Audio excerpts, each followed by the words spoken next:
The historian Michel Foucault said, "Prison is a recruitment centre for the army of crime. That is what it achieves."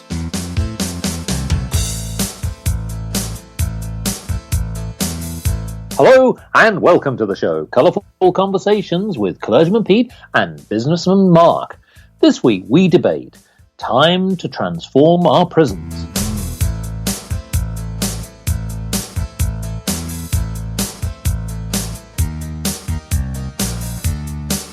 Well, the Ministry of Justice has announced that it's going to invest far more in the penal system in the United Kingdom.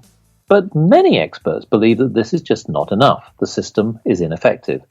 Crime is still on the increase, and we're also seeing that prison officers are also under threat, whether that's through their physical threat or whether they believe that the service itself is no longer fit for purpose.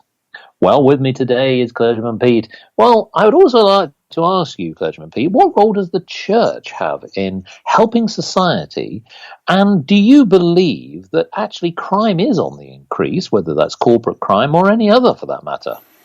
Well, the statistics do show that there has been an increase in crime. I mean, it's interesting that commenting on British crime, the President of the United States, you may have heard of him, Donald Trump, he commented that this was due to the immigration of Muslims into the country.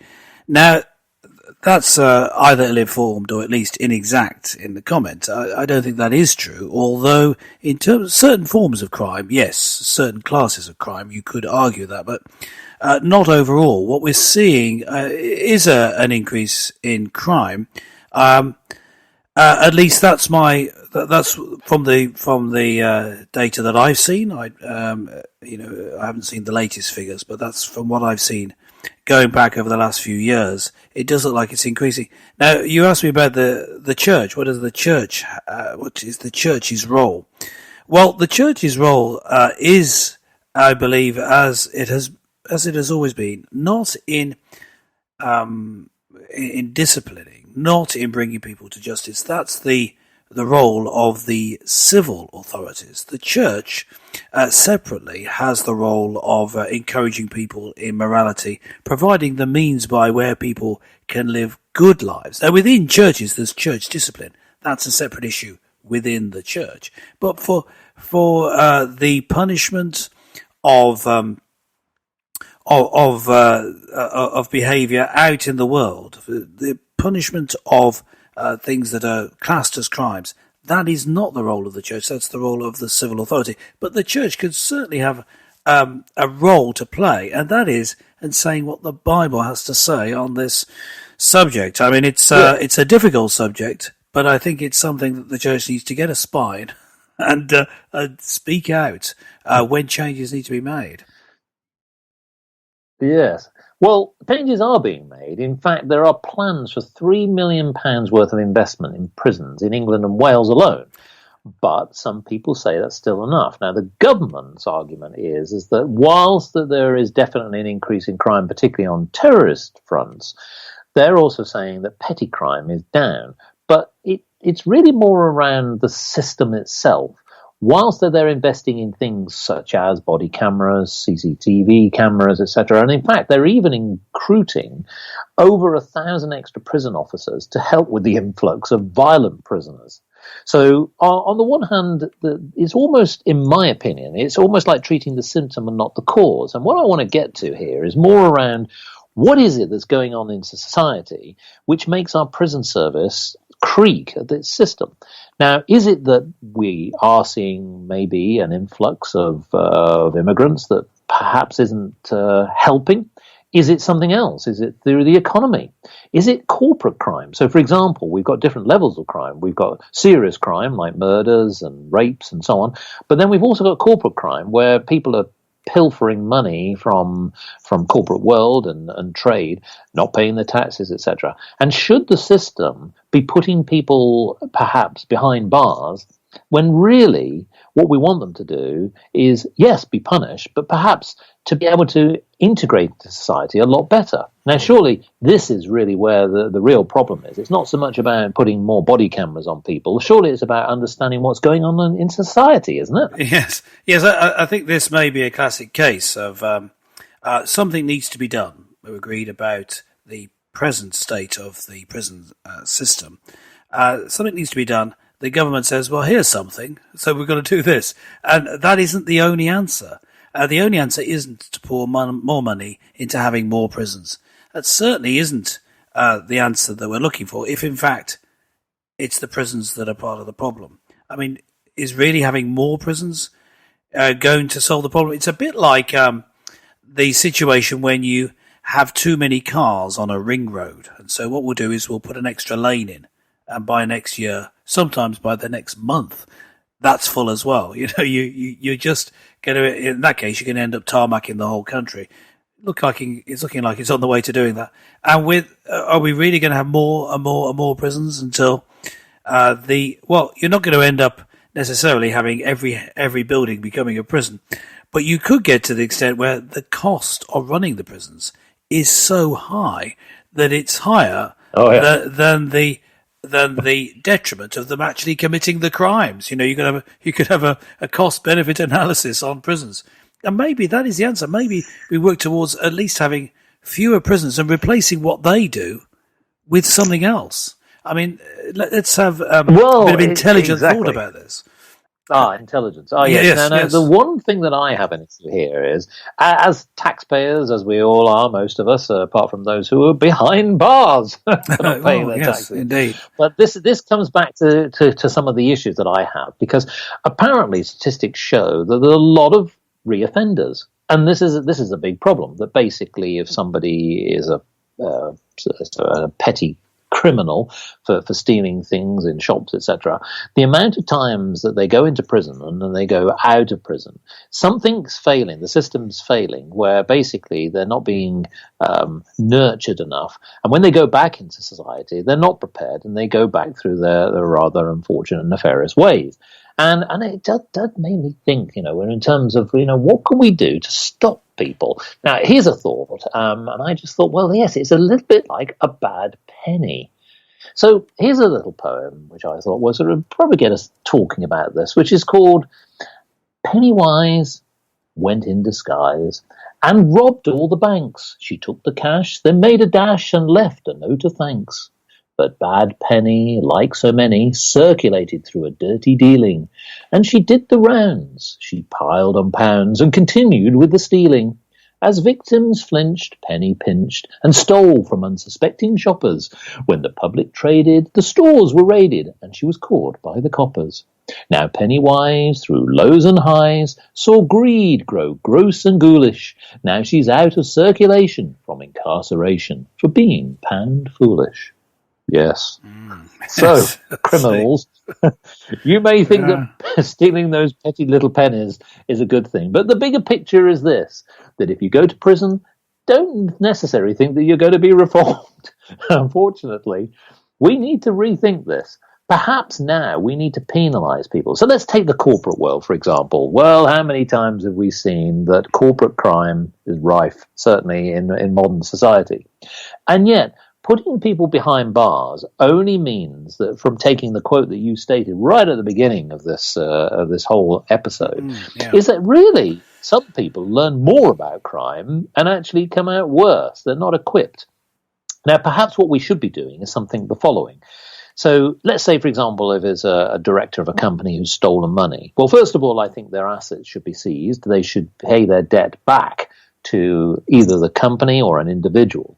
What they should be done immediately is stop from being a director, perhaps also taken away their rights. They should take away their rights to travel, so that certainly they can't flee anywhere, take away their passport, perhaps lose their rights to vote. I know that's been a controversial one in recent times. The EU, for example, wanted to reinstate the rights of prisoners. Yes, folks, get this.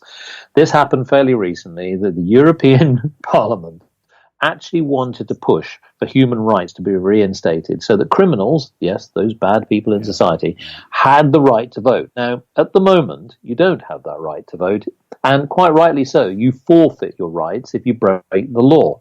So I think that we should also push that back on the agenda. The other thing is that I also think that perhaps what should happen is that they should immediately, the money should go back into reinvesting to get those people back in society in a way that they can add value. Taking them out of the system doesn't help. Putting them behind bars is extremely expensive. It costs hundreds of thousands of pounds to house serious criminals for many, many years. We can't cope with this now. We're finding the system where, unfortunately, prison officers can't cope. There's just too many prisoners there. The conditions aren't great. So we need to rethink the way that we actually punish people. Now, I know, Claudium and Pete, you've got a particular view here on levels of crime. Yes. Now, let's take the more serious crimes, those that perhaps commit murder. And what I mean by here, I want to make a clear definition. Premeditated murder, as opposed to, say, for example, somebody who's guilty of manslaughter. Now, let's take the classic golden case of a murderer, somebody who's premeditated, killed an individual. At this moment in time, they will go through their trial, but they will remain behind bars, and society will no longer have them as part of the integrated into the world in which they live. But it costs a lot of money to keep them. What's your view on that situation right now?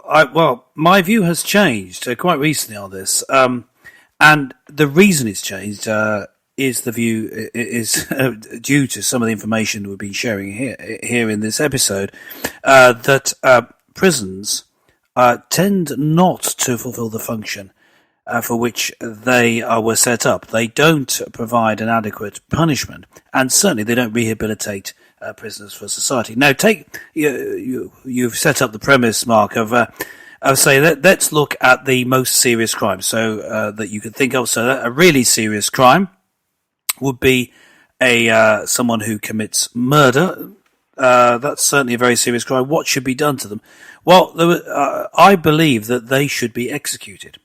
Now, there are two reasons why I think this is the case. One is it's taught in the Bible that this should be the case. Now, I don't necessarily think that you should take every rule from the Old Testament and apply it to today, because, of course, times have changed. So certain things would need to be interpreted, developed, changed to fit into today's society. For example, there's no mention of cybercrime in the Old Testament. So when you're looking at certain things like just weights and measures, you have to change the way that laws are interpreted. But in terms of someone being murdered, I think that can be directly interpreted, directly written into today's society. So if we have the evidence showing, without reasonable doubt, that someone has killed someone else in a premeditated way, that they should be executed. And there should be a time limit on when this happens. So you allow for an appeal, but you don't want to get to the situation in some states in America where we find people on death row for years and years. No, I think there needs to be a limit. Maybe the maximum time is 365 days that you could be there. Maybe it's less than that, but the expectation is that it'll be a matter of weeks once an appeal has been lodged, if that is the case. So starting with that, if someone murders, then they in turn are killed. You then work down. So if we less serious crimes, let's go right to the other end of the scale. I think we can do that, and then in the middle you can see there will be a sliding scale of punishments. Right at the other end of the scale, you have someone who's has committed petty theft. Now, for that person, they have to, of course, be tortured and killed. I'm kidding, folks. That's not what I think. I think that they should have to pay back what they have taken, and if they can't afford it, they could, financially speaking, they could do it in terms of working it off, working for the other person. We could take a situation where someone owns a shop, someone in there takes all the sweets from the lower shelf when the person wasn't looking. They're found to have done it. They have eaten all the sweets, obviously, by the time they're caught, so they have to pay them back. They don't have any money, so therefore, this is an adult who's eaten all the sweets, having a sweet tooth, like yourself, Mark. But I know that, but gentle listener, this isn't a real case. Say, I have never stolen from a shop. No, to the detail. Otherwise. Mark has never stolen from a shop. You just get that quite clear. Or at all, obviously. But no, so the person then has to pay back in terms of work, maybe working for the shop, sweeping the shop, etc., etc. Some way of paying it back if they can't do it financially.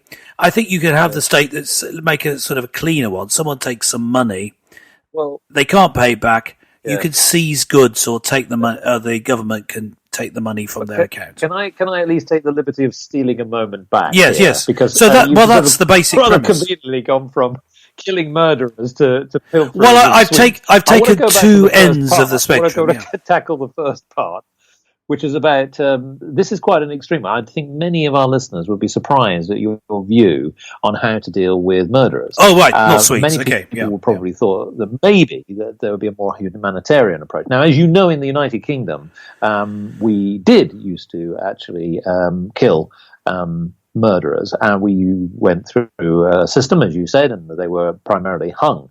Now, many people take the view that this is an extreme as a society, which in theory is more humanitarian and takes a more slightly more liberal approach on these matters, which is partly probably one of the problems. But taking the view that of executing somebody, which is essentially what you're saying. Yes. That from a religious point of view, some people will say taking another life is still wrong. It doesn't excuse the fact that even though the culprit was guilty of murder, why should the system be guilty of it? So just answer that. Well, the answer is, of course, that the Bible, if you take the Bible, does condemn murder, and it says do not kill in the Ten Commandments. The context of the use of that word shows that it means do not murder, do not unlawfully take the life of another person. The Bible also clearly teaches that you should kill someone who kills someone else. Here's the contemporary English version, which is a very clear modern translation of Genesis chapter 9, verses 5 and 6. It says, this is from God to you. It says, I created humans to be like me, and I will punish any animal or person that takes a human life. If an animal kills someone, that animal must die. And if a person takes the life of another, that person must be put to death. So humans must be killed if they kill people, and if an animal kills someone, they should be killed. It kills a human, they should be killed. Now, it's the taking of the life. Justice demands that you remove life from that person. It makes sense at that level. It also works in that you have a very good deterrent for not murdering. And it works in the sense that a murderer is likely to murder again. Well, they can't do that if they're dead. This was the view, I know this is a fictional character, but a well thought out one. Hercule Poirot was of the view in the detective novels in which he stars, obviously written by Agatha Christie, that you needed to kill a murderer because they would kill again. Not necessarily because of the first crime, the crime that you got them for, but because once they'd done it, they could do it again. And famously, in the last novel about him, not the last one written, but the one about him when he dies, he kills himself because he finds that he can't prove that a murderer has done it, so he kills the murderer. But he's so firm in his belief that someone who has killed, someone who was murdered, because he's not the state, he wasn't allowed to do it, he killed someone, so he had to kill himself, and that's the story. It's called the Final Curtain. So that's just an illustration of how you can see that. But this comes into the eye for an eye, tooth for the tooth syndrome, doesn't it? In that sense, in the sense that if somebody takes a life, your life is sacrificed. Yeah, I don't think it's a syndrome. I think it's more of a principle. Yes, I think that's that. It's sometimes put another way. The principle is that punishment should fit the crime, and that's why I leapt to the other end of the spectrum and said, well, if someone's stolen something, they should pay back. That's a better way of doing it. Now, and I referred to it being paid to the person it's been stolen from, because I think what we've removed from the system by having prisons and a system of fines that are paid to the government, as well as a system of prisons where people stay at Her Majesty's prison. They're run by the government. Yes. You take out of the situation the victim having their needs addressed. So if a fine is paid to the government, then I don't get my money back. If someone who has done something bad against me doesn't in some way pay me back, then how does that person who has committed the crime, how do they get back into society? They haven't shown themselves to be a good member of society. They certainly haven't shown that by being in prison. Now, I know there are various initiatives to try and do that, taking people outside the prison system by getting people to do community services, etc., to which I say, great. I think those are good initiatives. What I'm saying is not something that hasn't been tried. What I'm saying is that when it's tried, it is effective, and that prison, broadly, isn't at rehabilitating people, and it certainly is very, very expensive, which is what you led with, and so it's one of those situations where we've got ourselves into a place where we believe we're being humanitarian and caring by being humanitarian and caring to murderers. We're looking at the wrong people. Let's think about the victims. Absolutely. So let's take that point, because it's a valid one, which is that the system, whether it's about investing in body cameras, whether it's about prison officers, whether it's about conditions, seems to be weighted more to the culprit and not the victim. Yeah. Should we now be looking at it in a totally different way, that the priority has to be the victim first? And maybe, interestingly enough, because if you pour through all the research and statistics about this, whether ironically it's in the United Kingdom or whether it's about any other country in Europe or in the United States of America, strangely enough, if you actually look at the government rhetoric and if you look at their literature, they don't put a lot of emphasis. In fact, actually the word victim very rarely seems to come up. Now, I would have thought that surely this has to be the key, because whether we're looking at it from a religious perspective, whether we're looking at it from a humanitarian perspective, surely it's got to be about the victim. It's bringing back the victim back to a position where they can get back to some form of normality. Now, if you are a victim of physical abuse or even corporate crime, all of which is devastating and at different levels. But perhaps now, maybe the investment should be in that area. And what are your thoughts in terms of what you see around what the government should be doing about the victim as opposed to the culprit? Well, this is just really a continuation of what I was saying earlier. I was getting towards this, which is that if you instead of seeing prison as the main punishment, as the main serious punishment, and fines paid to the government as a punishment, if instead of that you see people who've committed crimes as having to pay back to the victim in some way, then you have the victim's needs being addressed, and also they have the victim is able to have some sort of proper sense of closure on the situation. Now, let me just say, when it comes to crimes like murder, of course, I'm not saying that they're allowed to kill them. The victim is allowed to kill them. It's at that point. That's why you need to then point. Well, that's part of the reason why it has to be then that there's that they're killed. Is that there is no way that they can pay back. How can you pay back someone for a life? You see, so you can't do that. But up to a certain level, you can. If someone has stolen money, they can pay back. If they've ruined your property, they can be part of the rebuilding of it or whatever's happened. Involve the victim wherever possible. Now, the victim, I think, should have the right to not want to be involved. In which case, they have to do the work or whatever it is for someone else. They're not then let off. But this is what I believe about the victim being involved. Now, I just want to take it a little step further and say, well, what would it mean to involve the victim? Well, let's take sexual abuse, for example. If the person is in a position where they can do this, if the person who's committed the abuse has to, apologise, be publicly apologise and be shamed for what they've done, and apologise to the victim, not necessarily with them physically there, of course, because they may find that no. In fact, better not. I would say better on televised with stern people there, keeping them in position so they can't make a mockery of it. They have to really apologise. I think that this sort of thing will have a healing effect on the whole of society. It's done out in the open. By the way, I would say that, in my opinion, this is where we differ. The Mark and Pete view is so different. I do think, and I've changed to this view, that when it gets to a certain level, you can't repay it. It's impossible. I would include murder and rape in this. When we're talking about forcible rape, in those cases, people have to be executed because there's no way you can pay back. In my view, this is my view. I mean, maybe you can't order things. I would say rape is the most serious crime, and a rapist should be executed. Not in all cases when you can't. Of course, when you can't prove it, that's the point.